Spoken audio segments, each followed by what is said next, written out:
Hi, my name is MAT183 with the student ID of 2024694714. I will be doing question 2B. Oh, hello there. My name is Muhammad Mirza Akid with Mazlan. My student ID is 20224441242. I'll be dealing with question 1 and question 4 later on in the video.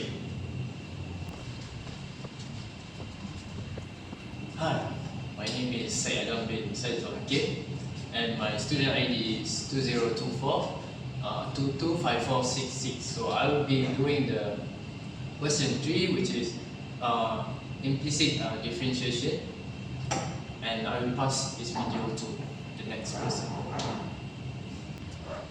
Hello, my name is Iman Shabdra bin Azariman. My reason is 20242111076, and I'll be dealing with version 2A. Now, let's check it out. This video will be dealing with techniques of differentiations. Wih, kabur tu tadi. This video will be dealing with techniques of differentiations. This is Elevin. As mentioned before, I'll be handling question 1 for this group assignment. Or not, I will be back for question 4, so I won't be here for too long. So differentiation, what is it exactly? Is it black magic? I hope not. Well, through extensive research, and I mean ChatGPT, differentiation is defined as the process of finding the derivative of a function. Usually it's done to measure how a function changes as its input change. The reason it exists mainly so that mathematicians can find the rate of change or the slope of a curve at any point, since the curves can get tricky to calculate. In this world of differentiation, there are many techniques that I'll start listing. Derivatives of constant, linear, and power as seen here, where the constants become 0. Linear multiplies the value of the power to the main value and reduces the power. Same goes with power, just without the constant. Other than that, there are rules of sums and differences. These examples provided show that each value is derived independently before combining them all together. Moreover, this is a product rule and quotient rule, which are used on two differentiable functions, as seen in this example. Product rule is used for integer values, while quotient rule is mostly focused on fractions and rational values. After that, we have derivatives of trigonometric, exponential, and logarithmic function, as seen on this whiteboard. Most of these have their own rules for deriving the function. Lastly, we have chain rule, which uses this formula. This is usually used for composite functions, which is a function inside a function. In this example, after simplifying the fraction, power is brought to the front, and the power itself is subtracted by 1, while the value of the function is derived and multiplied with the function. That's all for me. I'll see you again for question 4. Good night. My name is Iman. Now I will explain these questions. So, as you can see here, this is our questions, which is 3x squared secant x plus 2. So, we need to find their derivative. Alright? So, first of all, this is two different functions. So, when we see the different function, we must use product rule, which is extended here u v prime plus v u prime. Okay, now let's see. We have secant here, which is involve trigonometry. So I have a table here. We have the table for everything regarding the function. Now we have secants here. So the trigonometric table in derivative, we show that secant x to derivative, that means it will be secant x multiplied with tangent x. So we continue with our question. Now we assume this will be u and this will be v. Now for product rule, we need v prime and u prime. So of course we need find u prime and v prime. Okay. Alright. Now 3x squared. 3x squared. If we derivative it, we move the 2 to the front, multiply, and we will get 6s minus 1. Okay. Now here we have secant x plus 2, which is, if we derivative it, we will get secant x plus 2 multiplied with tangent x plus 2, which is obvious. So now we will include all the information here to our product rule, which is u v prime, and okay, now it's u 3x squared multiplied with v prime secant x plus 2 tangent x plus 2 plus with v, which is secant x plus 2 multiplied with 6x. Now there's nothing we can simplify here, so we just multiply them. We just expand the bracket. We get 3x squared secant x plus 2 tangent x plus 2 plus with 6x secant x plus 2. So Hello there, my name is Mohammed bin Rashid, and I will be the one dealing with question 2b. In this question, it asks us to find dy over dx, which is the derivative of the following functions. In this case, question b wants us to find y equals to 4x plus 2 over cosine x. So let us get right into it. The equation shows that the function y equals to 4x plus 2 over cosine x is a fraction where the numerator is 4x plus 2 and the denominator is cosine x. To differentiate this, we will be applying the quotient rule on this equation. Well, what is the quotient rule? The quotient rule is used when differentiating a fraction where the function of the numerator u is divided by the function of the denominator v. First, we will take the derivative of u and multiply it by v. Then, subtract u times the derivative of v. Lastly, divide everything by v squared. To make it easier in the explanation, I will use the bottom form of the equation. Well, since the given function is a fraction, we identify the numerator as u equals to 4x plus 2 and the denominator as v equals to cosine x. We will be differentiating these two equations as u prime and v prime. In v prime's case, the derivative of cosine x is already known to be negative sine x. Now that we have determined u prime, v, and v prime, we can simply substitute them into the quotient rule equation introduced earlier.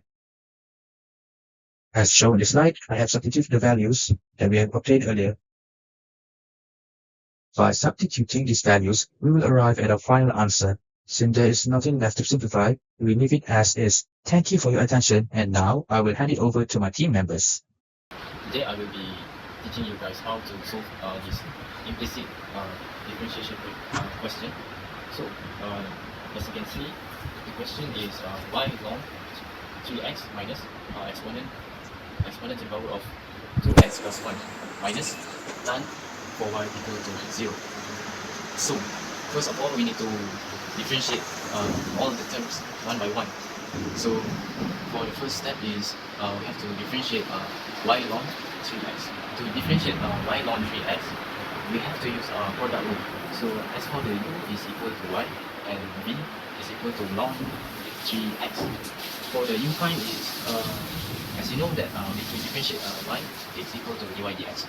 So the u prime is dy dx, and the v prime is, you have to use chain rule for it, and you will get 1 over x. So now we're going to differentiate exponent to the power of 2x plus 1, which is, you will have to use chain rule. In the end, you will get 2x, okay? I'm sorry, you will get 2 exponent to the power of 2x plus 1.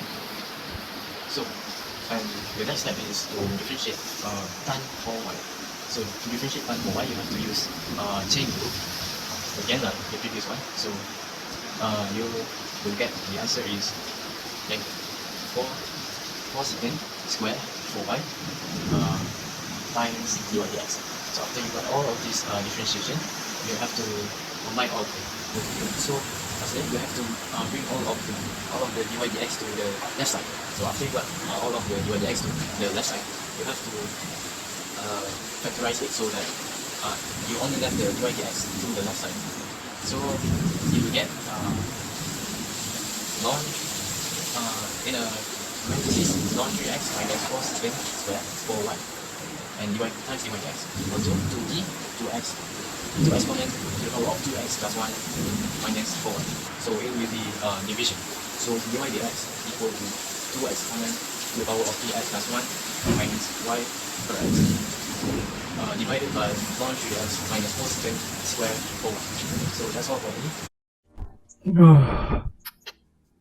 Wait, I don't remember being here. Well, I'm not complaining. Continuing to question 4, I'll be explaining on how to resolve this linear approximation question. Before we start, we have to take the given value from the question so that we can turn it into its chosen value, which is the value that's closest to its given value. After that, we subtract the given value with the chosen value to create a value that will be used later on in the formula. Now from the question, we turn the values into its power form so that we can derive it from the function. By doing this, it will make it easier. After deriving the function by using sums rule, we will get this function, which will be used in the upcoming formula, which is the linear approximations formula. This formula will now take all of the values we have prepared before and combine them like one big soup. First, the original function and derived function will be using the chosen value to substitute the x in the function. The derived function, however, will be multiplied with this value, made by subtracting the given and chosen value before adding it together. After adding and multiplying them, and finally subtracting them all, the value on the right, because it's negative, we will achieve the answer, which is 2.778. Thank you. Computer science actually applies differentiation for many reasons, whether it is in machine learning, where gradients are calculated using methods of differentiation, from optimization, or in game development, where 3D rendering is processed using derivatives to calculate realistic reflections. Differentiation is quite important in the field. In engineering, differentiation is used to understand how changing one variable affects another, such as analyzing speed in motion, current in circuits, stress in structure, and temperature in thermodynamics. There is also an application of differentiation in the field of physics. In physics, derivatives are used to measure how position or speed changes over time. The derivative of displacement will give us velocity, and the derivative of velocity will give us acceleration. To conclude the video, derivative is important for our life. Without derivative, the technology will not advance forever. Thank you so much.